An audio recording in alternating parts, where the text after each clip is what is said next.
Welcome back to the Hoop Simple podcast. I'm Aaron Schroeder. I'll be your host today. Joining me very early in New Zealand, Dylan Williamson. How you doing? Doing well, Brad and early. I'm gonna be like those like talk show guests. So I'm just gonna be sipping my coffee the entire time.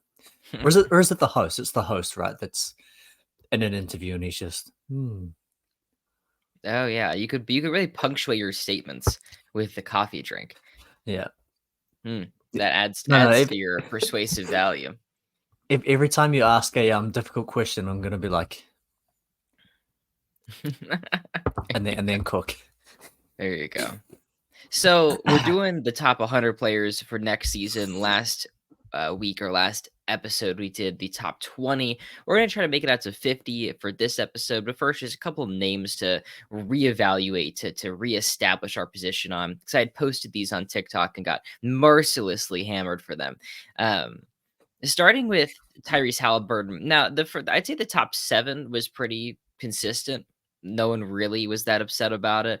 I got a little bit of Embiid over SGA pushback. That's super simple. Embiid gets hurt all the time.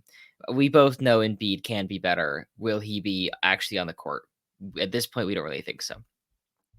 But with Halliburton, I'd say the angle me and Dylan here were taking was pre-injury last season. Halliburton was like the best passer, the best playmaker in the NBA. Insane volume threes on great efficiency, leading the best offense in this crazy high-paced team. And we think that's where he's gonna pick off from again this next season, instead of like a weird mix of where he ended from where he started. We think he's going to be that again, leading a great offense, leading a really good team. Dylan, do you want to add to that? Yeah, no, that's exactly it. That he is the guy that more than the other guys who are below him will pretty much guarantee you a great offense. Is the idea of what I'm expecting this year.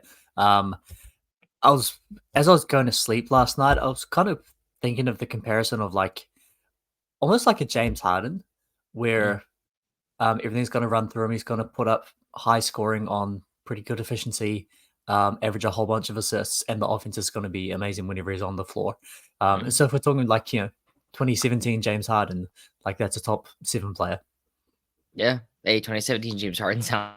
I think we're getting like a modern Steve Nash, basically. I mean, we're expecting pretty big things from Halliburton. Um, he's going to be incredibly efficient. He's going to be one of the best transition players in the league, one of the like best passers in the league. That's kind of what we're anticipating. Moving on from that, Jason Tatum at 10. Obviously, Celtics fans are miserable.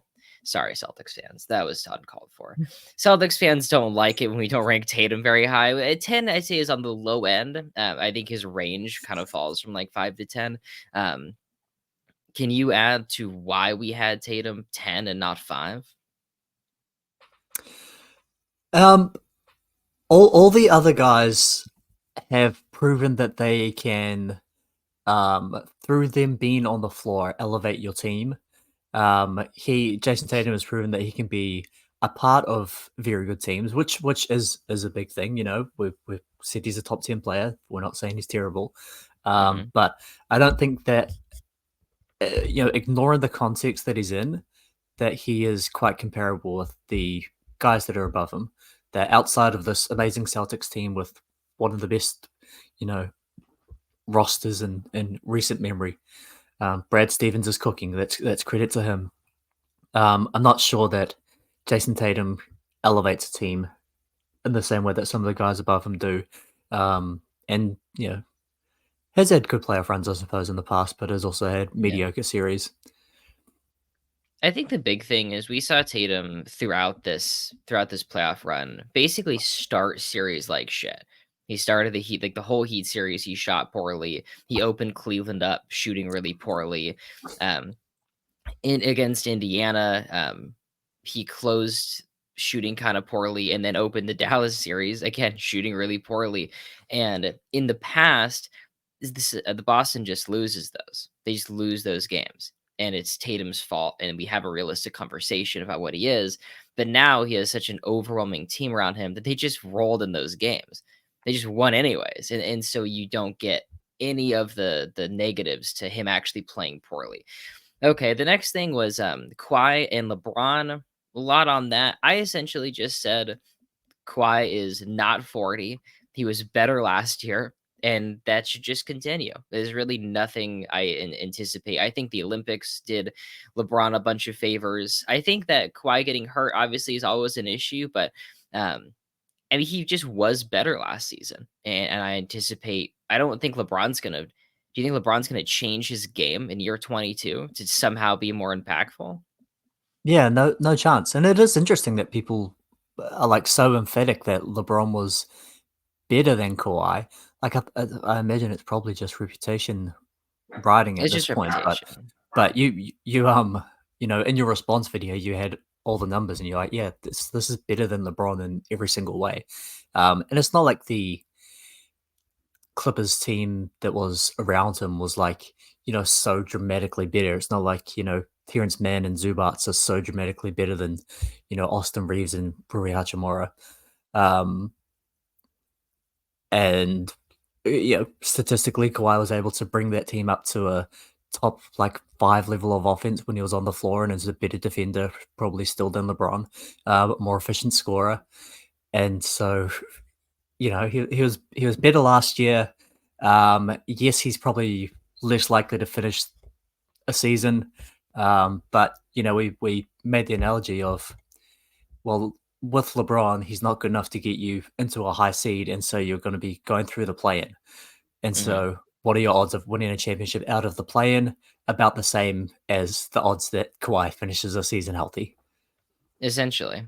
Essentially. I think for Kawhi, the Clippers situation isn't as ideal heading into next season, but I still feel good about what he is as a player. I mean, it's simply put, like he made the Clippers better than LeBron made the Lakers. And Hmm. that says something, especially given that the Lakers bench is really terrible. Like supporting cast is really bad. Like outside of him. Um, Yeah. This that's season will be a pretty good evaluation. Like if yeah. Kawhi is able to play games and the Clippers are a similar level to what the Lakers are now that the you know talent levels are basically even, Yeah. um, then we'll be able to see if the Clippers are still a top 10 offense and the Lakers are still, you know, 15th on offense and 15th on defense.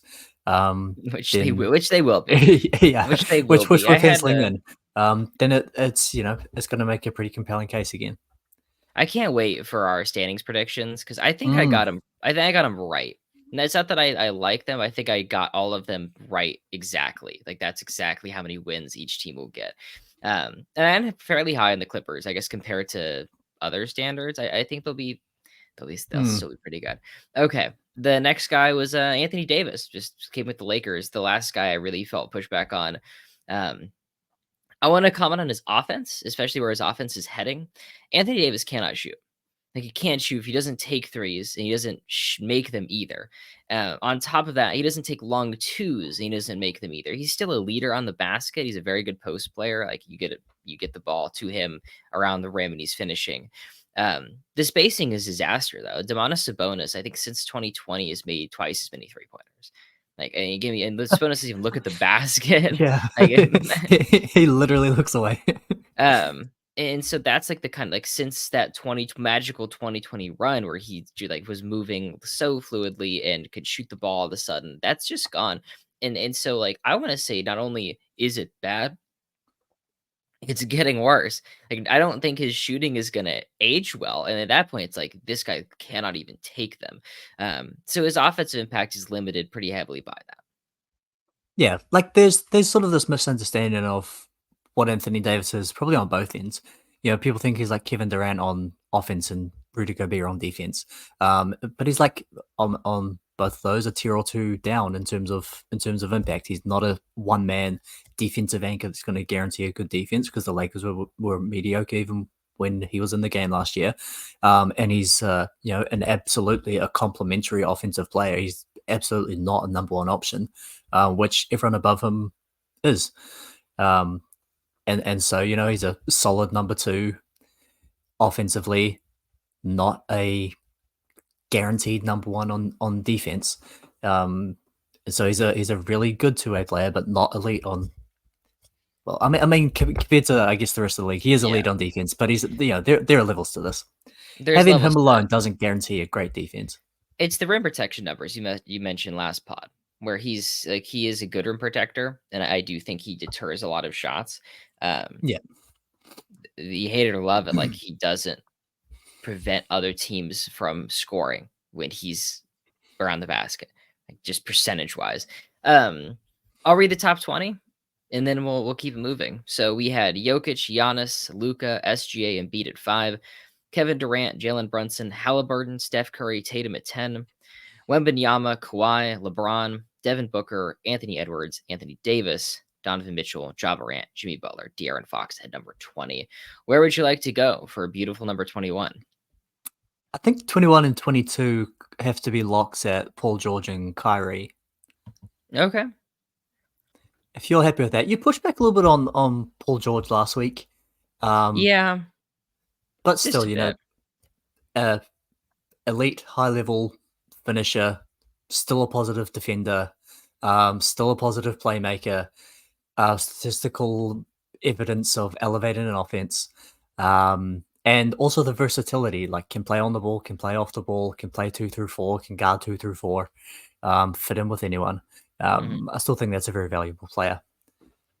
I had pushed back a bit because I feel like the Sixers weren't going to utilize him like a Hmm. superstar or like a star, but I don't know if that was right. I think I just, instead of translating that into Paul George isn't going to be as good, I should translate that into be the Sixers are going to be very good because Hmm. I think they have 3-star players and their depth is pretty good too. So that's where I ended up with that. Um, yeah, I think that's a great call. And for Kyrie at 22, what a kind of a turnaround from last season, had him out in the 30s, Hmm. 31, and you kinda got, like, Kyrie is wildly unstable. He doesn't show up. He misses games. He was awesome in the Western Conference playoffs. This tough shot making is unreal. When him and Luca are clicking at the same time, it's unbelievable. Like, you cannot guard it, and, he's a very good complementary piece, and I think Yeah. that's where we're at. Yeah. And there's an argument for him, like all the way up at probably like 15. Um, Are you gonna and make then, that then argument? no, I'm not making that but argument. then you factor in the case that the fact that like this guy is a perennial game misser, Yeah. even if there hasn't shown up as much recently. And I think the big thing is that the part of the reason why he's so full and so effective is he gets to play next to Luca, takes Hmm. off a lot of pressure, and we've seen it because we've seen him be number 1, and it just doesn't it's not the Yeah, same. It doesn't hit the yeah. same. So like a A tier number two, but a weaker number one, which all the other guys above him, besides Paul George, who we just talked about, are number ones. Yeah. So the next guy I think seems to be a lock as well. I had him at 23, which is the next spot, and you had him at 24, which is Bam Adebayo. Hmm. Um, I like Adebayo here. I'm not sure if his offensive development will ever come through the way that I want it to. That he is, I'd say, the most versatile defensive player in basketball right now. His switching is incredible, and it's yeah, Yeah, good it's fun. passer as a big man, good finisher. Can't do anything away from the rim really. Other than playmaker, obviously, can't shoot away Mhm. from the rim.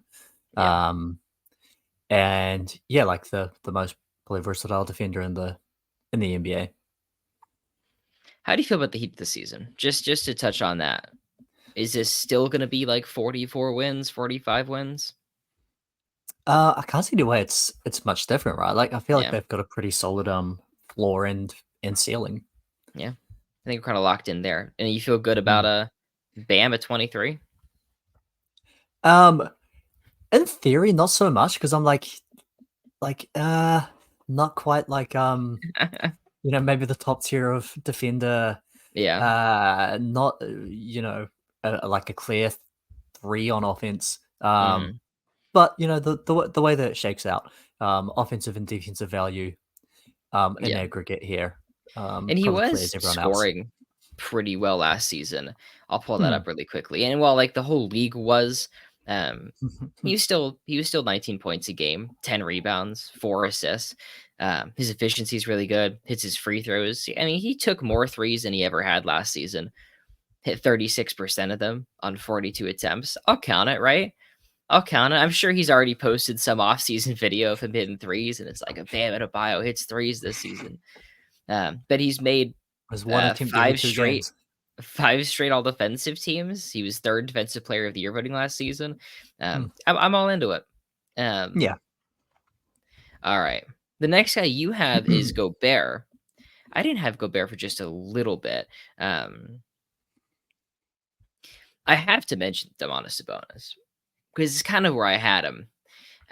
Just to talk about last season, where I felt like nothing really went well. We saw Harrison Barnes turn into a pumpkin, and we started him all 82 games.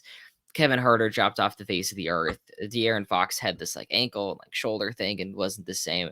And despite that, you saw Sabonis just still the best rebounder in the league, one of the best passing big men in the league. And it's not like he's like super talented in like playmaking necessarily, but there's a lot of value in just making the right pass at the right time, kind of all the time. And that's really what Sabonis does. His screens are fantastic. He shoots 60% from the field. And you saw the Kings still get to 46 wins, which is like the same as last season, despite honestly a season from hell. I hated every second of it. Um, Now I think that his offensive impact numbers really struggled, and he still is not a good rim protector. Um, but I do think that so much of that offensive impact we saw the season prior was the supporting cast being more stable because he can set all the screens in the world. He gets guys open. He will generate open shots for his teammates when it's like Harrison Barnes taking that shot. It's a bad offense. When it's like Kevin Herter taking that shot, it was a bad offense last season. So that honestly, I feel like might change. Um, I think him and DeRozan are going to be great. I'm really excited for this season. How do you feel about Sabonis? Because he was 13 on B last season. He still was top 10 MVP voting. Mm. I did have him a little bit higher initially, and I was Mm, really struggling with this group like after Bam, mhm, of where to even rank these guys, and ultimately what ended up having me drag Sabonis back was mhm. um and maybe you are able to dispel this with having more Sure. context of having watched more Kings games. Um, of like, okay, this guy is not a good defender.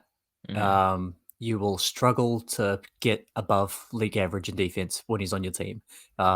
Ceiling on your defense because he's not a rim protector. And then the Kings were league average on offense last year. And so for me to say like this guy's a bad defender and he's the second best offensive player on a league average offense, and I'm supposed to, give him deference for being this great offensive hub. Mhm. And you did make the point of, some of that handoff stuff didn't work at all because everyone forgot how to shoot. um, but there's a little bit of Draymond quality to that, where it's like, Yeah. yes, he's got the skill, but if you actually don't have great shooters around him, then it's totally useless. And so, are you giving more of the credit to the great shooters who are able to make movement threes, or are you giving it to Sabonis, who's able to, make the handoff read? And so yeah, I ended up dragging him down a little bit just because I'm not sure that he's actually is Yeah. that same level of offensive elevator and caps the defense Something and that as bad playoff player. yeah, I like to I'll defend a couple things. The playoff stuff, I actually I like to defend the Warriors series. Like it, his thumb was broken and then his ribs were bruised. It's like you go fight Kevon Looney and Draymond Green on the court after that one. And his stats were fine. Like it wasn't like he was like 30% from the field. It was about like what I'd say like the physicality he plays with was just brought down a ton because he was Mm, just like every time I grab the ball it hurts. Every time I run into somebody it hurts. yeah, no, Eh, that's sorry to interrupt you. mm, That is a good point, and that's what I mean about you can bring the context. Is I forgot that he basically was playing one handed to close out yeah. the And fucking season. Draymond tried to Um, kill him on the floor. I'd say for the offensive stuff, it's definitely stuff that have to change. Um, but I would like to say that the Kings were able to they were the 10th best defensive rating after the All-Star break. And there is like there's a formula that they've built, and I think you'll see next season where we kind of got rid of the dead weight, added more offensive creation, and now there's more perimeter defense, whether it's like Barnes is gone or Devin Carter's here. Keon Ellis is really good. I think the Kings will be able to push into top half on both ends of the floor next season. It's something that it would have to change from last season for his offensive back numbers, but we'll hang on to Sabonis for a bit just because we're so far off on it. We'll probably end up with him closer to, I don't know, 28, 29. We'll meet in the middle. Let's see. Next guy we're closest on. Gobert? Basically, right? Yeah. I have him 28. You have him 23. Yeah. I did add the F column, the D+A, which is just the average of just us two, Oh, which there you it can is. use to do that as well. But yeah, the Stifle Tower back to winning winning Defensive Player of the Year every single year. He's the best rim protector in basketball, and people just don't understand what to do with him. And I'm happy to rank him here because I spent a lot of time this season pushing Gobert agendas, basically saying like you don't have to defend the rim that or defend the perimeter that well when you are the best rim protector in basketball. The other thing, and I wish people would analyze this in this way. When a great offensive player gets double teamed, everyone's like, man, like you gotta send a double. Like, how great is this guy? But when someone like Gobert gets pulled away from the basket because if he's under the basket, you can't score. No one is like, man, they really are taking Gobert away from the rim. Like they know how to neutralize him in that way. It's always viewed as a negative, but it's a positive. It's like you have to take Gobert away on the perimeter because if he's under the rim, you're not scoring. Yeah. The only way that you could beat him is to play Terrence Mann at center. And you wish that he could punish, teams offensively more, but it's like, did they not just make the conference finals? Did the Minnesota Timberwolves not make the conference finals, like anchored by this great defense? Yeah. Yeah, that's kind of Yeah. where I'm at. Yeah. It is a hard one because defense is hard because you don't tend to watch like Gobert roaming around and deterring drives and messing everything up and that rim protection stuff is kind of hard to see because you Mm, tend to watch the ball, and yeah, so big defense is it can be hard to analyze because people are used to like looking at one on one, and you watch Jokic cook him in the post, and you're like, well, this guy fucking stinks. But I've always said yeah, that 1 through 4, you guard your man and you help. At the 5, you guard every single player, yeah. and that's hard to watch, but it's easy to quantify. The numbers say it. That Gobert is continues to have a massive impact. He's sort of a one man um, defense in the way that a guy like Anthony Davis is Or not, Bam. or Bam. Man, with those guys out offensively, I think we like more because Gobert's not Yeah, an offensive option. Like it's really awkward when he actually has the basketball. He's good yeah, around the yeah, rim, like you could just feed it to him. But yeah. He'll hit the old post fade in a conference semifinal game to ice yeah, it. he did that. He did that. But there's no one else like him right now. I mean, Wembanyama is probably getting there, Yeah, where it's yeah, just like he's in the and, floor and you're great defensively. yeah, and we ranked him 12 spots higher. Yeah, well, aching man. Okay. Well, Laurie Markkinen, next guy on the Mm, board. I yeah, feel good about Markkinen. I've always really liked him. I came in last year and was like, "This is one of the 30 best players in the league," and Nate blew that up. Um, I keep a little sticky notes of every time Nate's wronged me. This is an instant. This is a if for those who listen to the when we build our top 400, that's from probably the last episode. I'm guessing that won't be out in time, but yeah, I was like, 'cause I don't know. I remember every time I'm like, I have an idea, and then one of you guys is like, it's a terrible idea, and I'm like, ah, remember that forever.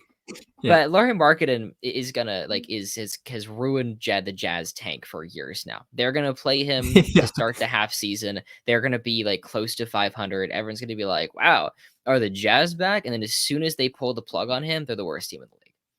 yeah, yeah, and it is rough for them that they can play a rookie point guard, which historically is like no matter what else you're doing out there, you play a rookie point guard, you're gonna suck. Mhm. But they play a rookie point guard, and teams are so scared of Larry Markkinen's incredible shooting and off-ball play that like they continue to win games, and they're just like, God damn it, Keontae George, you're supposed to lose this for us. Don't pass him the ball. He's unbelievable. I went to the Kevin Herter, like, game winner game from, I guess, fucking 2 seasons ago now? I don't even remember how long it was. I think Marketing shot 16 of 18 on 2s. It was like watching Prime Jerk demolish my team. Um, you look at him taking 8 threes a game at 40% last season. The spacing is just unbelievable. The off-ball stuff is just crazy. He's 7 feet tall. And, like, if you talk about just, like, give this guy a bucket, he can do it on ball and then off ball. Like, teams are freaking out that this gigantic guy is just raining threes on them. Yeah. And like as a real off-ball mover as well. Like he's not one of Mhm. these guys that's just like gonna stand there and if you help off of him, he's gonna knock it down. But like actually moves around the floor as a 7-footer, and that's like pretty hard to defend. So yeah, elite scoring efficiency. The playmaking is still developing, still not at a high level. Very intriguing supplementary rim protection, which like you Mm. wish that he could play a full season so we could see. But I think that he on a good team would actually have a real offensive defensive impact as well. I thought we were getting him for a little bit. I thought the Kings were gonna get him. I was really excited. And then I thought the Warriors were gonna Yeah. get him, and I think I was gonna stop watching Mm. basketball. Mhm. So happy that didn't happen. Have a good time in Utah, Laurie. Yeah. Yeah, I mean, we're Man, heading he's he would be 20. perfect on the Kings. He'd How be tragic. amazing. He's 27. We're heading into another season on a team that's gonna really suck. I have them towards the bottom of the West, of course. Um, yeah, we'll have to see when he ever gets to play for a serious team. He has never made the playoffs. All right, Mm. next guy on average was Tyrese Maxey. I think I was a little bit higher than you. The one thing that scares you about Maxey is he gained a bunch of muscle. Like he's super jacked now. And I don't like that at all. I just hate that. It's like no advanced stats, no numbers, no eye test. I saw him working out, and that dude had the biggest shoulders I've ever seen, and I'm Yeah. just out. Like I wish I don't know if how I feel about my ranking anymore. Yeah. Yeah. Whenever you see like those bulging biceps, it's like, oh man, you're just gonna miss all of your jump shots now. Yeah, especially because I Like, mean, you had someone that was so fast and was taking 8 threes a game at good percentage. It was the combination of the 2 that made him so mm, dangerous, and now it's just yeah. like, can he shoot still? Yeah, the guy I always think of in terms of like jacked shooters is like prime Andre Iguodala, where like his Yeah. he was just like fucking ripped, and then like his jump shot was so ugly and never went in. It's like, oh Yeah, man. Fox gained a bunch of muscle, and he figured Mm, out his three-point mm, shot, so maybe there but at sure. the same time, There's mm, he's not as fast anymore. yeah. Mm. That was the Right. issue, he wasn't as fast. He made, like, Dwayne Wade retire. Dwayne Wade said, "I retired because like, De'Aaron Yeah. Fox is too fucking fast." And I guess and he just really wasn't that quick anymore. Mm. Now the next couple of guys are Maxey, Sabonis, Trey Young, and Jalen Brown. It's like it's like the misfits of players we don't really like that much. And Um, Dame right after that. yeah, Dame is tied on average as well. that's interesting. Let me look at Dame. I think I had Dame. 'Cause I had Dame 26. You had Dame 34. Mm. Tell me why you're out on Dame. 34 is a massive fall off from last season, where we had him 14, 20 spots Mm. lower. Mm. Um, he is getting old. He has this chronic abdomen issue. His shooting took a step back last year. His finishing is year on year continues to fall off. Um, and so I think another year older, he is going to be an even worse finisher. Maybe a little bit of bounce back in terms of 3-point shooting, but also maybe not. And so yeah, just the scoring efficiency is on the decline. Bad defender, but still was able to be a offensive contributor last year. And so still in the range of like some of these guys. Like Trey Young is still a real offensive elevator. Sorry, Maxi's a very efficient volume Mhm. scorer. So in the same sort of range. But yeah, the reason for the drop off is not only because he fell off last year, but also I'm scared as to if he's going to continue to drop off this year. Yeah, I know Doc Rivers said that he said that Dame wasn't in shape. Dame came to me as like, I thought I was gonna get traded, didn't want to get hurt. I'm out of shape. I just am so just like, ugh, on the Bucks where they were actually like great with Griffin and they fired him and they went 500 the rest of the way and lost in the first round. Now, do I think like things are going to get better or worse next season? I really don't know. But you're right. I mean, Dame shot 35% from three. He's taking 8.5, so the volume's there. But it's like you look at a guy who's 34 right now as a 6'2" guard that relies on athleticism to get open. Basically, like is his shot selection gonna deteriorate? And he still gets to the line a bunch. He's still one of the best free throw shooters of all time. But it's kind of a big step back from that the 2023 season where he's averaging like 30 a night. It was unbelievable. To what we have now. How do you feel about? No, I have to have Sabonis over Trae Young because I refuse to do that at an emotional level. Like I don't at this point I don't care like what the number like what anything else happened without that. All right, um do you want to do Maxi and then Sabonis? yeah, let's do that. Let's do that. I like our little averages. I feel like it. Hmm. Heading in with Um, Trae Young. Go ahead. so I just wanted to say on Maxi, Mhm. um, the reason I had him a little bit lower than guys like Kyrie or De'Aaron Fox or Ja Morant, Donovan Mitchell, Devin Booker, some of these other really high level scoring guards is because of how bad the Sixers were when Embiid was out.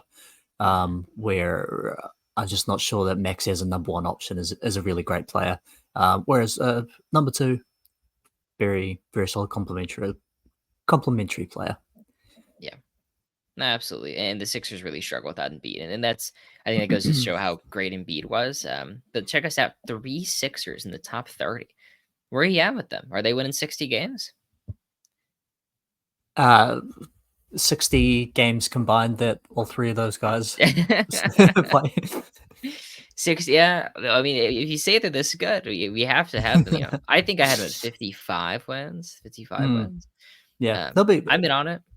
Yeah, I haven't done any win projections Mhm. yet, but they've got to be pretty high. Let's talk about your favorite player, Trey Young. Mm. Had a bit of a love hate relationship with Trey Young, Mm. where I was very high on him early in his career, and then even when I started doing this rankings, had him quite a ways lower. And I was just like, like what am I doing? This guy is a guaranteed high level offense.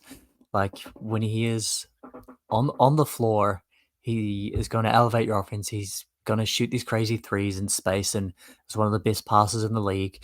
And yes, he's an awful defender, but he's a point guard, so it's a little bit easier to hide. Um, eh, it's like, could I see Trey Young being the number one player on like a really good playoff team? Like, yes, in fact we've actually already seen it, and even seen him have a really high level playoff series. Mhm. Um, and so like he's been stuck with these mediocre teams, but like if you swapped him and Maxi, do the Sixers get worse? Like I don't think so. They might even get better. They might. They probably get worse. I hate that fit. I hate that fit. My one complaint is last year the Hawks were 22 and 32 with him, and they went 14 and 14 without him. The offense impact Mm. numbers suggest that he wasn't elevating them to an elite offense last year. Last year was just a disaster. I hated the Hawks. I hated playing them. I feel like they beat us every time. I don't like DeJounte Murray, and I don't like Trey Young.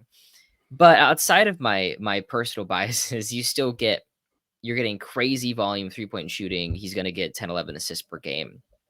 He's good for 25 a night.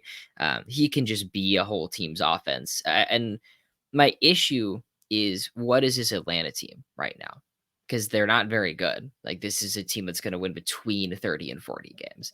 And I feel like the pieces are missing for him to have a great season because the Hawks are going to be blah and he's just kind of going to be out there. So let's lock him in at 28. That feels right. Yeah. So what? Next, Oh, God. real quickly. Mhm, Since his 2020-21 season, so his third year in the NBA, these are his offensive ratings. mhm, When he's on the floor, mhm. 120, which is a plus 12, 119 a plus 10, 119 plus 7, 119 plus 2. So when he's on the floor, the offense, is great. Mhm. Yeah, and that's what he's gonna be. And the defensive Oh, issues, what's up? oh no, you finish your thought. Oh, just with defensive issues, and he's always gonna have that, but you can't hide him. And I did feel like he was trying more, because so much of it, it's not that Trey Young can't guard anybody, because like everyone knows that. It's that like the off ball stuff. When guys get like historically bad defensively, we saw Harden get there in Houston, or Trey Young get there, like Luca seasons ago. It's the off ball stuff. It's like they're just lost out there. Off ball is like Mm, 80% of defense.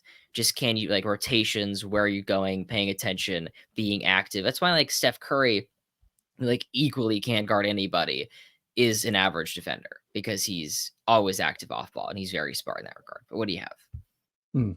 I was just gonna say, I'm sure I lost you probably thousands of TikTok followers, um, have? with with what Nate called voodoo magic to convince you to do things like Kawhi over LeBron and Halliburton top Mhm, 10. mhm. Um, People are going to be so mad at Trey Young over Jalen Brown. I don't give a fuck. I don't think I agree with Trey that. Young, one of the most underrated players in the league, and Jalen Brown, one of the most overrated. Like, people I are going had to be Trey so Young mad. over. Yeah, I guess I had it like one spot. I don't know. Yeah. Now that you mentioned that, should we flip that? We should probably flip that. He just won a final. I feel like with Brown, you win the Finals MVP. You can be Just better than Trey Young. yeah. All right, I'm flipping that. Like, I'm sorry, it has to happen. 29, 28. Um, there you go. All right, all is right in the world. I want to talk about Jalen Brown. I think you look at the advanced numbers, and it tell you he's the worst player of all time. And I'd like to think that I can see through that just a little bit. I thought he was cool, calm, and collected in the playoffs compared to what he had been. He seemed under control. He hit some big shots. He guarded Luca and did it very well in the finals, and he won Finals MVP. Um, I don't feel like it was the start of something. I think a lot of people, I've seen rankings on TikTok, and it's like, oh, he's in the top 20. Like, that's where he's going. I still think he's about as good as he was last year. Last season we had him 32. I don't think anything's really changed. I think he's a couple spots higher. Yeah, so it's like regular season, high volume scorer, not elite efficiency, not No, great playmaker, no. no sort of statistical impact um case. Really good defender and Hmm. playoff elevator, which drags you up. But like, this is clearly a second option. Yeah. He's not a number one, um, but is a very solid second option. The impact stuff is very concerning, and then like the eye test, I guess, of like he does create shots for himself, not so much for Hmm. others. And he did have a great playoff run. He was the best player on the NBA champion. You get a bit of credit for that. You can be better than Trey Young if you win Finals MVP. But only then. But only then. Okay. I'm gonna say Dame should be next. I was a bit higher on him than you, but I'd like to believe in what Doc Rivers said about him not being in shape, coming back this season, like with the vengeance, upset about what happened. Um, Still can be like just a crazy offensive engine. And I still believe I was so in on the Bucks this season. What a heartbreaking season. Um, they have a guy that's like Shaq around the basket and another dude that can shoot from half court. How do you fuck that up? How could you possibly not design a great team around this? But here we are, I guess. Dame Lillard, number 30. Okay. Hmm.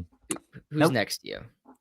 We our averages get a little bit screwed up because we've got some guys in quite Mm, sort of different ranges. yeah, So I'm trying to look past the averages and maybe find one that's kind of close. yeah. Um, Zion, maybe 34, it's 37. yeah, maybe it's Zion or it's Chet 34, 35. I'm all in the chat. I think people are kind of sleeping on Chet Holmgren. I don't know. I feel Hmm, like he is one of the best rim protectors in the league, and the shot making ability could be there. yeah, It's just he's Wembanyama like the again. yeah, he's like maybe the third best defender in the entire NBA, and will also, give you 20 points if you need him to. I'm interested to see like where that offensive ability goes because you're looking at like this guy is like just a rookie. He's 7'1", 200 pounds, absolutely elite defending the rim, spaces the floor really well. It was super efficient last season. Hmm. Um, 82 games as well. sorry, he was a rookie. He missed his first season. But just at 22 years old, like I think this guy's gonna be great. Like I think Hmm. this is, and we'll get to this in the standings prediction eventually. But, like the Thunder, sheesh. Okay, how do you feel about that? Just doing shit Yeah, next. yeah. Maybe I even underrated him a little bit because yeah, like has a case to be top three defensive player in the NBA. Mm, Really efficient scorer, even though he like takes jump shots. Like Wemby's efficiency was garbage because he took so many mm, jumpers, but like Chet is a legit stretch five and was still over 60% true shooting. Um, and so like really efficient, medium to high volume scorer, elite defender, versatile, and that he lets you play a couple different ways. He can be a roller and finish everything around the mm. basket, but he can also stand at the top of the arc and give you a whole bunch of space if you've got a SGA on your team that wants to drive to the basket. Um, and then drops down a little bit because he's not a great rebounder. Mhm. Um, and maybe he even makes it hard on your team because it sort of forces you to play another big man. Is maybe the conclusion that Thunder came to. They got one. They got a pretty good one. Mm, Now I wanna talk about this next guy. Um, sorry, Dylan, I got killed for Paolo Banchero takes. I got absolutely murdered online. I had Orlando Magic fans just rip me to pieces. Those guys are ruthless. And my biggest issue is I don't think Orlando fans know why their team's good. mm, It's like the Patrick Star, "That's not my wallet" argument over and over and over again. It's like, Paul Banchero's on-off numbers are only bad because our bench is great and our defense is really good. It's like, so that's why your team's good. No, Paul yeah, Banchero is the best player in the world. God damn yeah. it, dude. Yeah. And like the biggest thing is he falls into what I call the D Rose effect, where Mm, the team is really good and he's the best offensive player. So people are like, well, he's the best offensive player on this really good team. So he must be a really, really good player. Like the Magic mm. were what were they, a four seed? And he They're and he was 4 the seed. and he was the best player on that team. Mhm, But if you look one step deeper and you see that they were a bottom five defense and were sorry offense and succeeded because they were a great defense, and he's not the best defensive player, but he is the best offensive player on like a bottom five offense. mhm. Then how can you say that he's a this top 30, top 20 level of player? For what the Magic were, he did not improve on. That if they were great offensively, he was great offensively, then there's some correlation there. But like they were great because they built this great defense. And I think what he showed the playoffs was impressive. I think there's obviously, I mean, we're stupid. We're not this stupid though. There is potential, right? He's 21 years old. We're not saying he's Hmm, the worst player. We're not saying he's a bust. But to say like, oh, he got to the playoffs, now we crown him top 20. It's like, let's wait a second. Like, let's see this actually materialize into an impact player first. yeah. If the Magic were they had a 113 offensive rating, so I'm sorry for saying that they were bottom five. They were Mm, what is that, seventh to last in yeah. the NBA in offense. Um, like they if they didn't have Paolo and they were as good as like the Wizards or the Hornets or the Pistons, like they'd still be an above 500 team. Um, but he has proven to be a pretty high level shot creator, a good passer for a guy of Mhm. his size, has some defensive versatility, and also, we should acknowledge the context which Magic fans bring up that he played on a team with pretty poor spacing, and pretty poor creation around him, and was Yeah. probably doing too much. And so I do think that on like a actual good team with maybe a number one playmaker next to him, that he could really be a Yeah. valuable piece. But let's not get carried away in the D Rose effect of the team was great and he was the best player, therefore he's great. Mhm. I understand that. I'd like to note though, like Mm. the bad spacing that Magic fans will tell me caused these inefficiency issues are caused by the same players that anchored this top two defense. If you want your spacing issues fixed, you get rid of Jalen Suggs. You have to get rid of Jonathan Isaac. Now your defense isn't as good, and now you're the 8 seed. And so you Mm. can't just say like, "Oh, if the spacing was better." It's like if the spacing is better, defense is gone. So like understand why your team was good before uh not tagging me on Twitter and just posting videos of my fucking face. I was just scrolling and I was just like, this is just me. Like untagged, unprovoked, just a video of me saying screw this guy. There, Thank you, Orlando Magic. And I retweeted it. It had like 700 views, and I saw it. It got to 200,000. I you, said thank you very much you're for gonna tagging get doxxed. They're gonna be outside your They're gonna bring up this video, see the living room in the background of your mansion, that. Yeah, come to my as your video mansion. background. They'll track it down. They'll be outside your house doing the Orlando Magic song on they're the gonna lawn at go. 4 a.m. They're gonna go raid some random dude's house. Who, like they took these like example pictures of, and it's like, what the hell? Not raid. They'll just be on the lawn going Mm, Orlando Magic all night. Orlando Magic. I could see that. And honestly, the best thing is though, I am on Magic Twitter now. Like my feed just thinks I'm a Yeah. part of this, and so Yeah. I get to see like just insanity. They're winning Yeah. 55 games next year. Do you know that? Yeah, Legit.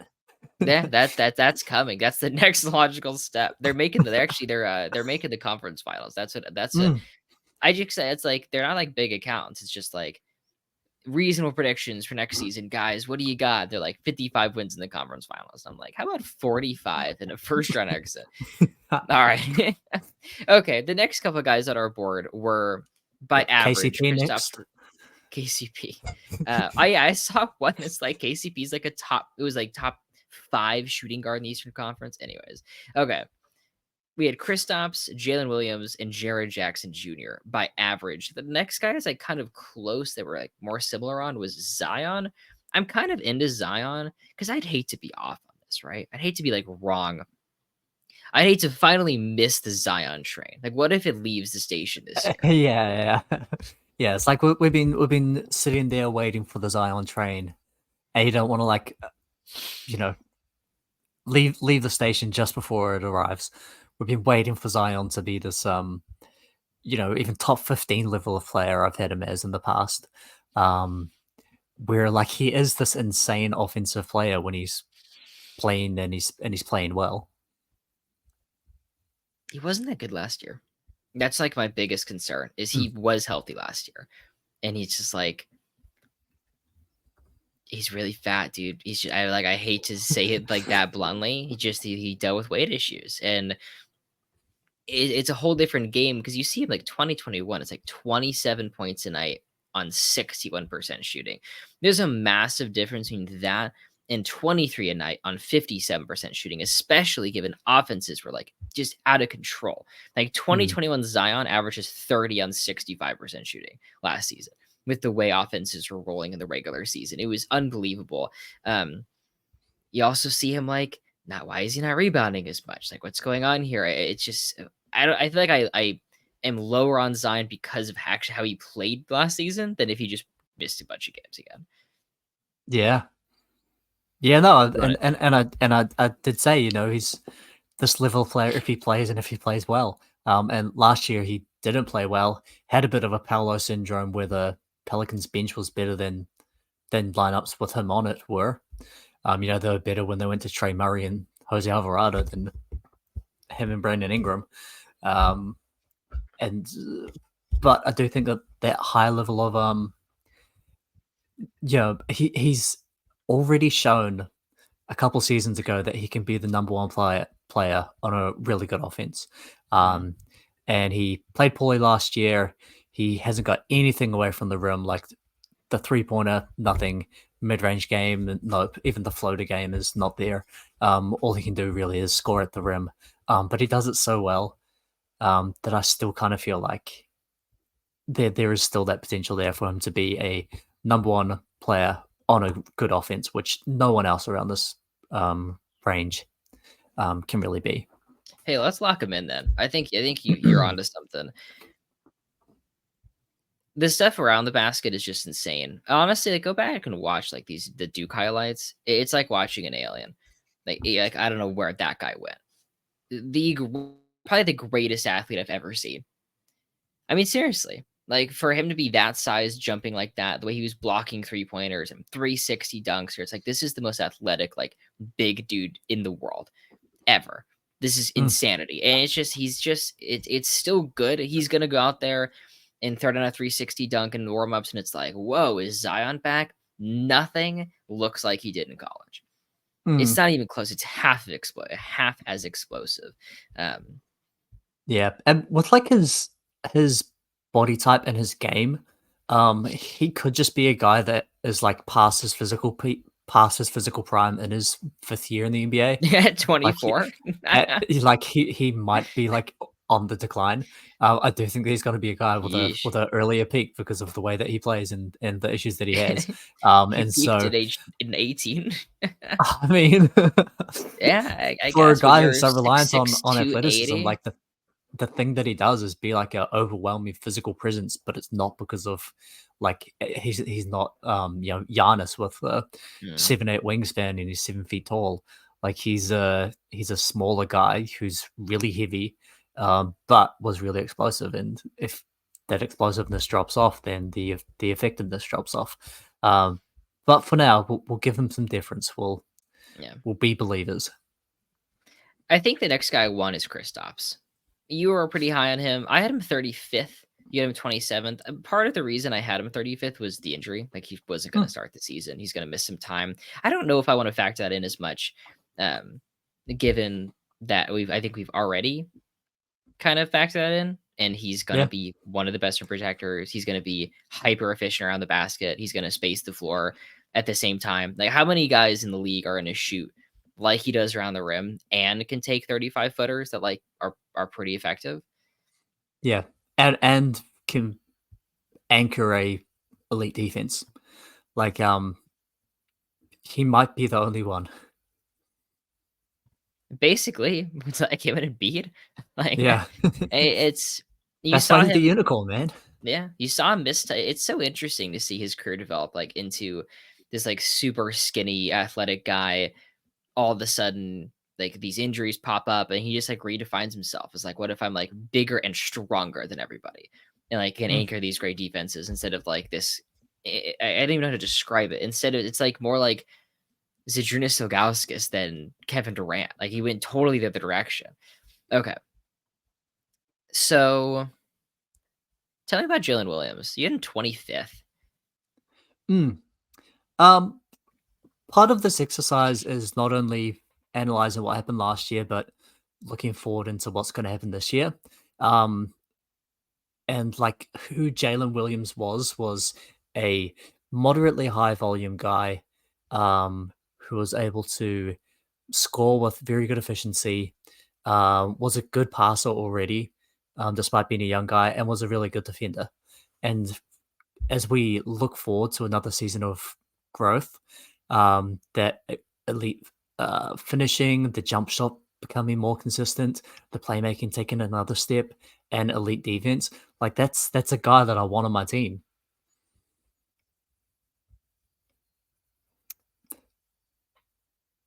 You are muted. Sorry about that. There we go. I think you're right about what you want on your team, and he fits in so well and like kind of the switchable thing the Thunder are doing.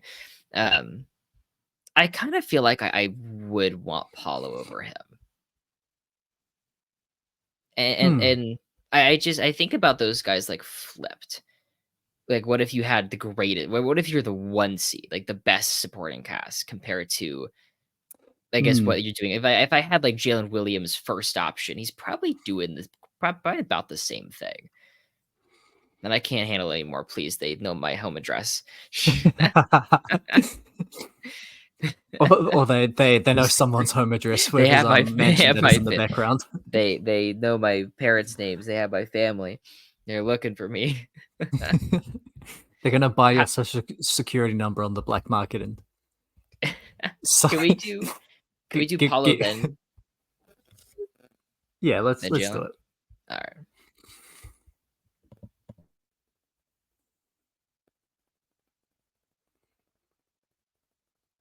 Okay. Let's see. Is anyone that we're both close on? We kind of have Siakam in the same area, and then also Jaren Jackson Jr. in the same area. He's the next guy by average.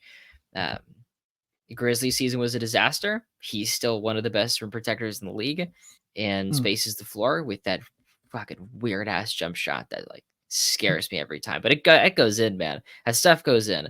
Um, how do you feel about Jaren Jackson Jr. up next? Triple J. Yeah, he's probably the guy.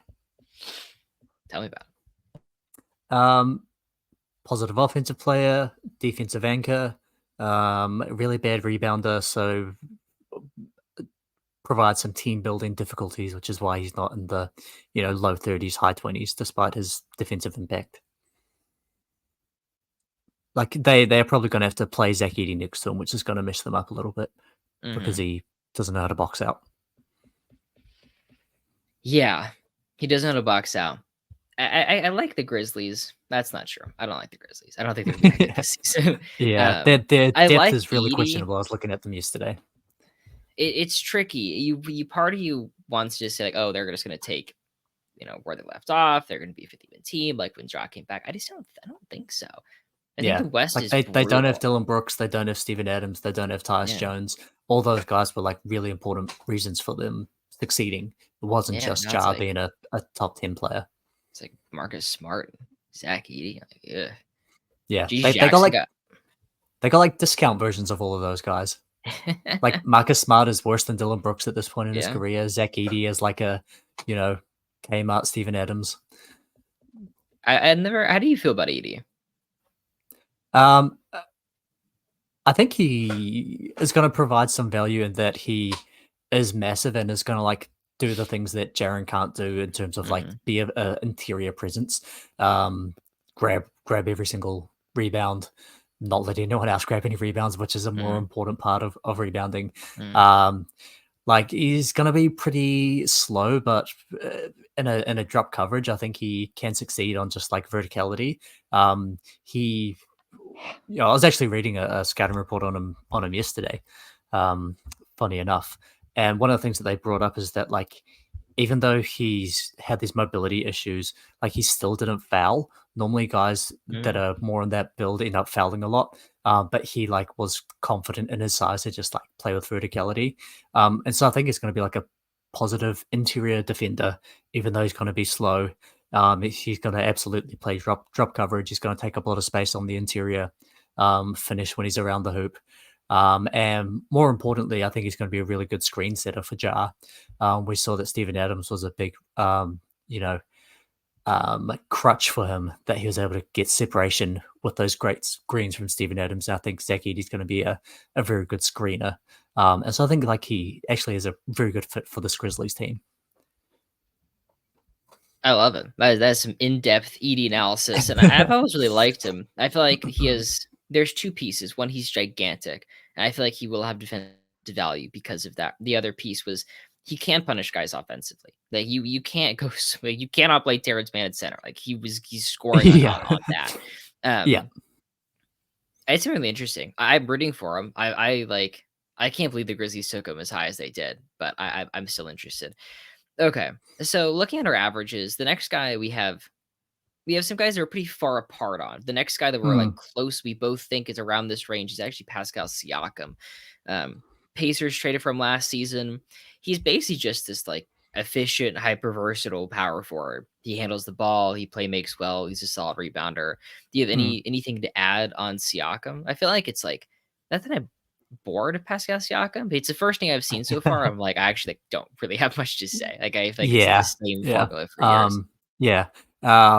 Shot well from three last year, which helps with the fact that he's sort of a center's game, but he's a power forward. Has some defensive versatility. Has proven that he can fit in on really good teams. Like you think that it's kind of hard to build around him, but he has been a part of really high level teams, both offensively and defensively. Very if he's your number one option, you're not feeling good. If he's your number one, if he's your number two option, it's a bit iffy. If he's your number three option, you're feeling pretty good about it. And I feel like we've gotten to the point of like questionable number two options, really solid number threes, which is quintessential Pascal Siakam. Lock him in. Next guy by our average is Derek White, the super role player, the greatest role player of all time. Mm. You get The player that D'Angelo Russell models his game after. Yeah, I believe him, man. I believe him. But with White, you get just phenomenal 3-point shooting, 40%, 7 attempts per game last season. He is one of the best defensive guards in the entire league. At his frame, at his height, he can kind of slide up and guard wings at times, which is really valuable for his versatility. He'll get you 5 assists per game, good hustle on his rebounding as well. And it just like never-ending motor. I mean, you talk about someone that was like, he blocked more shots than Giannis last season. I'm pretty sure that number Yeah, still at some yeah, point he had. It's 1 steal and 1 block a game. It's Jason Kidd. It's basically Jason Kidd. It's like the modern like what do you yeah. some It's version under that umbrella. yeah. It's like not quite the level of offensive creator to be your number one option, and then makes up for it by doing literally every single other thing. Like really good Mhm, complementary passer, can attack closeouts, great 3-point shooter with volume, elite on ball defender, best help defender from the guard, possibly in the league, best guard rim protector. Like guards don't give you rim protection, he does. mhm. Just provides so much value. And if we're talking about like who do you want now as a third option? If you can get him on any team, like he's gonna elevate you. Absolutely. I just made a video on Jason Kidd, or I recorded at least, and it's all of that. It's all of that. The help defense. Like, how can you get a guard? It's so rare for a guard to be close to equal value to an elite defensive big, and there are a few exceptions, and White and Kidd are one of those guys. Um, okay. Next guy we have is Jamal Murray. You were quite a bit higher on him. Mm, Man, he really struggled to get his shot off in the playoffs. And part of me just feels like the bubble version of him where it's like you can't stay in front of this guy is just kind of gone. He hit the game winner against the Lakers. I feel like people's memory of the playoffs is still positive. But overall, it's like he shot 40% from the field in those series. And he's playing next to Jokic, like the best player in the league that takes up the most gravity in the league, that can pass to anybody, like better than anyone else. And he just really struggled to score efficiently. What do you see in Jamal Murray? mm. It's a little bit of the a similar case to Zion, where a bit of a down season last year. Finished on a whimper, like didn't have a great playoffs, and probably not a guy at this point that you want as your number one option. But the fact that he has shown the ability to be a number two option on a championship level team, and wasn't like a number one and then a huge drop off in terms of um, contribution as the number two, but a guy who was being the number one shot creator at times, being the closer, um, able to fit in on good defenses, where some of the other guys around this range maybe aren't. Um, it's more that I'm giving him still some difference in terms of his playoff versatility, or the way that he is able to fit on a championship level of team. Which he has. He's done that. And I'm just the Nuggets offseason killed me, man. I Yeah. did. That's not good. Losing KCP hurts. I think losing Deron Holmes honestly hurts even more. Um, Just, I mean, it doesn't hurt the team, but it It's hurts me. DeAndre Like, Jordan it's time. more pain. Yeah, it's like, dude, DeAndre Jordan's gonna get minutes again. Like, the Nuggets are one Jokic ankle sprain from Cooper Flag.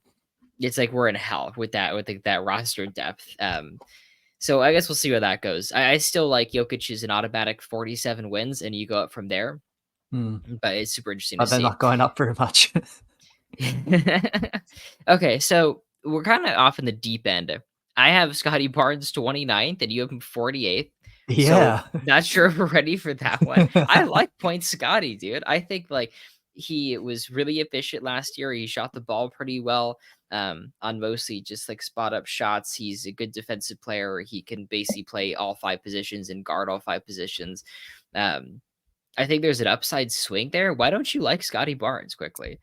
I think probably the biggest thing that we disagree on is defensively, where I don't think he's a elite defensive player. Ooh. Um, where other people like you disagree with me. Um, and then like, yes, he played on like this really crappy team. And Toronto was not a good team, but like the offense was so bad that I am not convinced that he's like you know, he's actually a point They did like guard or like a 10th. number one creator. Yeah, They they did they they they they did suck. they played like But I mean, I'm like, also on Raptors Twitter, by the way, because like the mm, Raptors and Magic fans are fighting over the Barnes and Paulo thing, and I yeah, interact with that so much, it's like I'm just getting Scotty Muse tweets. Um, Grady Dick's have a good season, telling you that now. I'm interested. I feel like last year is so much to learn. I feel like he really like struggled early on. Um, but I feel like with Scotty, you'll get a better team than last year. I think they'll be a play-in team, and then we'll see how he develops. Let's say our mm, next guy, looking at our averages, looking at who we're kind of similar on, um, is Cade Cunningham. There's Cade Cunningham and Mikal Bridges, who we kind of have flipped a little bit. Um, I feel for Cade Cunningham. I thought he did everything he could last season. yeah, But the Pistons, lost like 30 games in a row. It was a disaster. He was the only NBA player on that team last year, essentially. And yeah, I still like what he brings. I think this next season will be much better. And I think he'll play better because of that. Just, I mean, I'm not saying like the help makes him better, but it's like, dude, when your spacing was as bad as it was last season, which was the worst in the NBA and like the worst since they invented the fucking 3-point line, like the Pistons would have fit in well like 1981. Like that, the 3-point shooting they had would have been like right on par for that. Um, and Cunningham still was able to get 23 a night with 7.5 assists, and I like him. What do you think about him and then Bridges? yeah. I think we can do that. Um, yeah. Tell me about Cade Cunningham. Um, a guy that's able to create shots for himself and for his teammates on not great efficiency, but probably being asked to do too much. Like they're playing him as a point guard. I think if you have him more off the ball, he would succeed a lot more. Like if you swapped him and Jalen Brown, I feel like he would be a whole lot better. Flash some like defensive upside as well. Mhm. Um, and like with another year of development, hopefully more of a real NBA team. He's going to be diming up Tobias Harris all game. Tobias, Um, Toby. um, yeah, like still have some confidence in him as like maybe a high level number two guy Yeah. um, this year and maybe more going forward. I put Cunningham, Barnes, Bridges. Sorry. That's fine. Had the I it's like at 20, item 29th, and I think it's the highest you have anyone ranked like, by far. Just let's try to shuffle him out of here, and then that basically meets us both in the middle. Um, okay, Kings legend DeMar DeRozan. I just want to note with DeMar, you're getting the least amount of offensive responsibility of his life, and I feel like that's really gonna help. He's gonna get the best looks of his career. I think that's what he's needed all this time. He's always been an I guess, underqualified, kind of overcast first option that struggles come playoff time. And I think you're finally going to get some good DeMar DeRozan moments in the playoffs because we're going there. Let's go. I was listening to the God, what's the guy's name? The Kings reporter, Like whose Matt last name George or is something. James Ham. I Oh, was James listening Ham. to James Ham and Nate Duncan talk about the Kings yesterday, and they brought up the interesting point that DeMar DeRozan is probably the biggest Kings acquisition by free agency since who was Ever? it, Vlade? Yeah, Vlade in the yeah. Yeah, Yeah, he um, was just like a pretty good center. yeah, and so like this is the big get. Um, the It's cultural change. the most liked Kings tweet of all time, Oh announcing wow. DeMar DeRozan to the team.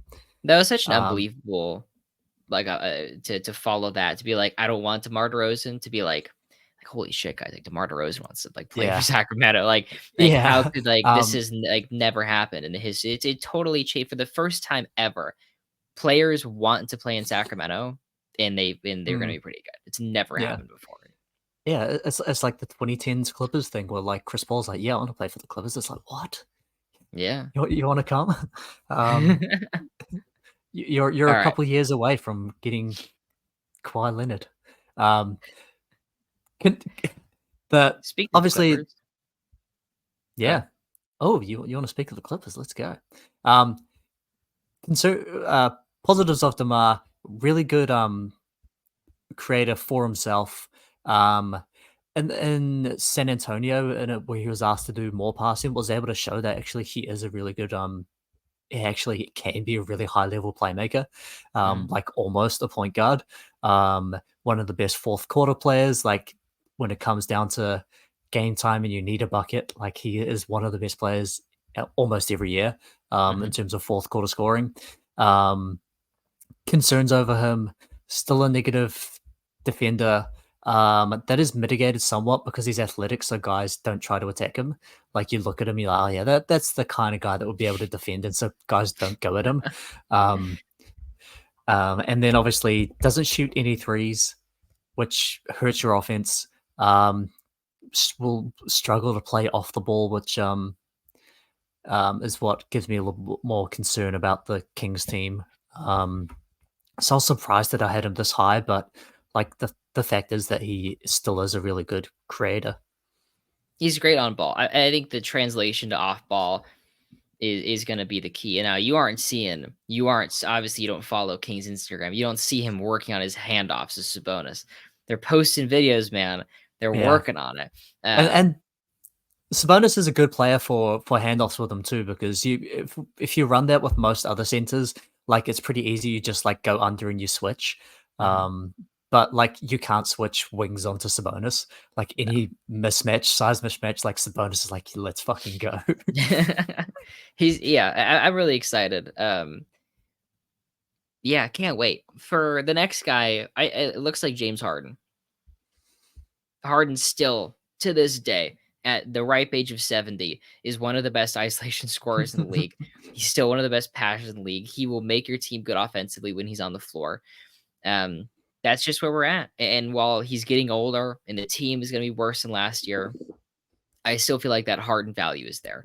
Last season we had him at 30. Mm. Um, yeah, I think it's going to be a bounce back season for people. Perspective on Harden, where last year his usage was down, the efficiency was still really good, the passing was still really good. Um, with more usage, I think that scoring number is going to come back up, and then when he's averaging, 22 and 10, people are going to be like, oh yeah, this is a top 50 NBA player. And then obviously forget about him in the playoffs, forget about him on defense, but as an offensive player in the regular season is probably better than, you know, going right up to, freaking Damian Lillard at 30. Yeah, absolutely. Absolutely. The age bothers me. The team situation bothers me. The defense still bothers me. Transitioning into Mm. the next guy where you could say similar things about his defense, but it's Alperen Şengün. I had him Mm. 46th.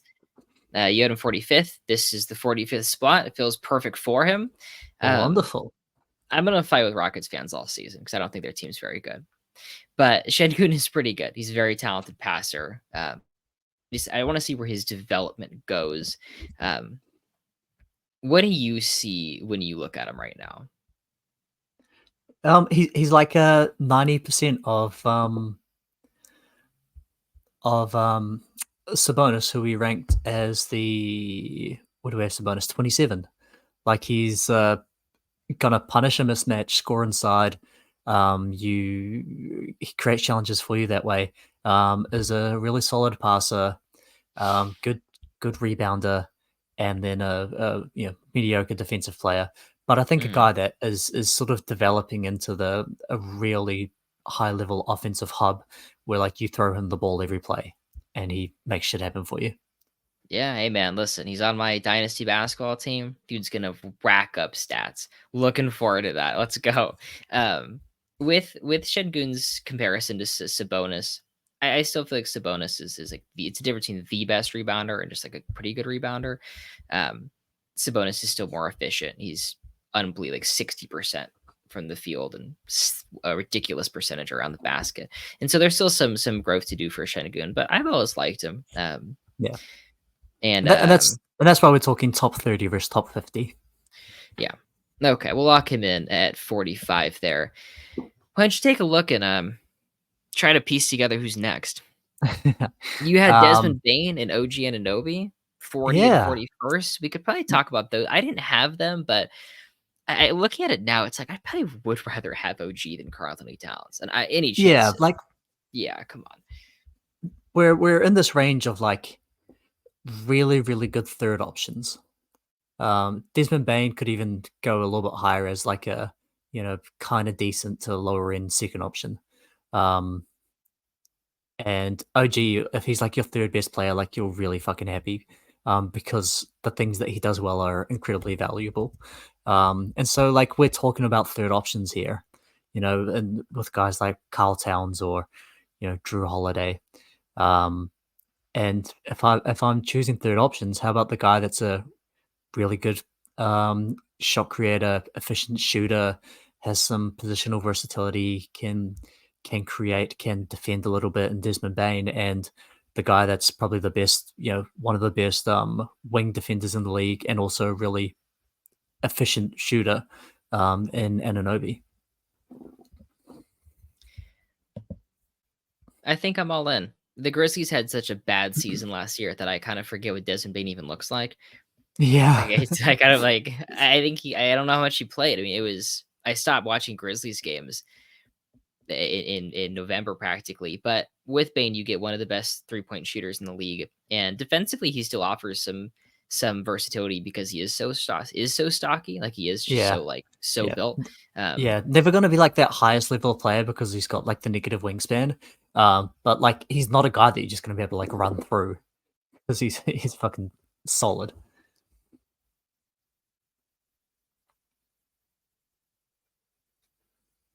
You muted again.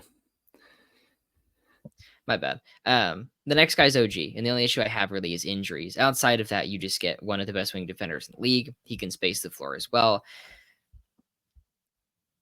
How many games is this guy gonna play in? He capped out at 67 games in 2023, then 50 last season, 48 in 2022, 43 in 21. Hmm. That's my only concern. But what we're Yeah, getting is still so high level. and some of those were like tanking Toronto teams where he probably could have played like a few more games if there was a point to it. Um, but yeah, like some availability concerns, but probably the best wing defender in the NBA. I will lock him in.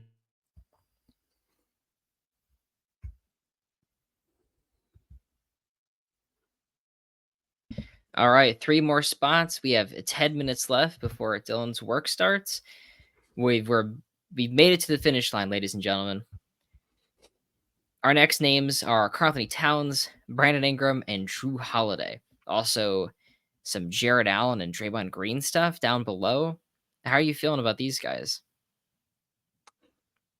Yeah. So maybe Towns is the next guy. We're like I was saying, we're pretty much in the category of if this guy's your second best player, you're probably not going anywhere. If he's your third best player, then you're feeling really good. And Towns as a complementary player is maybe a little bit better just because he is such a good shooter. But then also can punish a mismatch. If we're comparing him to a guy like Brandon Ingram, who is a much better creator, if he has to be your second best option or God forbid your first option, is going to be a lot better of a performer there. But because Carl Towns shoots threes and Brandon Ingram doesn't, like it's a little better of a little bit easier of a fit there. Yeah. Also, I want to note that the worst All-Star selection I've ever seen in my life, possibly in history, was Towns last season. Just a sham. I'm still upset about that one. The Sabonis was All NBA and top 10 MVP voting. Didn't make the goddamn All-Star team because Karl Anthony Towns got in somehow. Do you still get 40% from three from your 7? Mm. And did play like well enough as a perimeter defender last year that he actually can play the four if you've got the right pieces around him.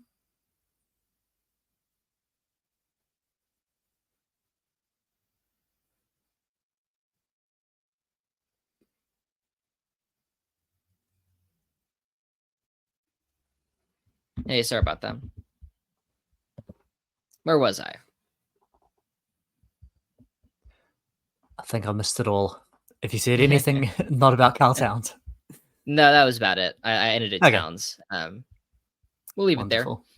The next Yeah. guy was Ingram. Mm. Some shot creation ability, some lankiness on the wing, Yeah. lots of injuries. Yeah. And doesn't shoot any 3-pointers. Like his He efficiency really is doesn't.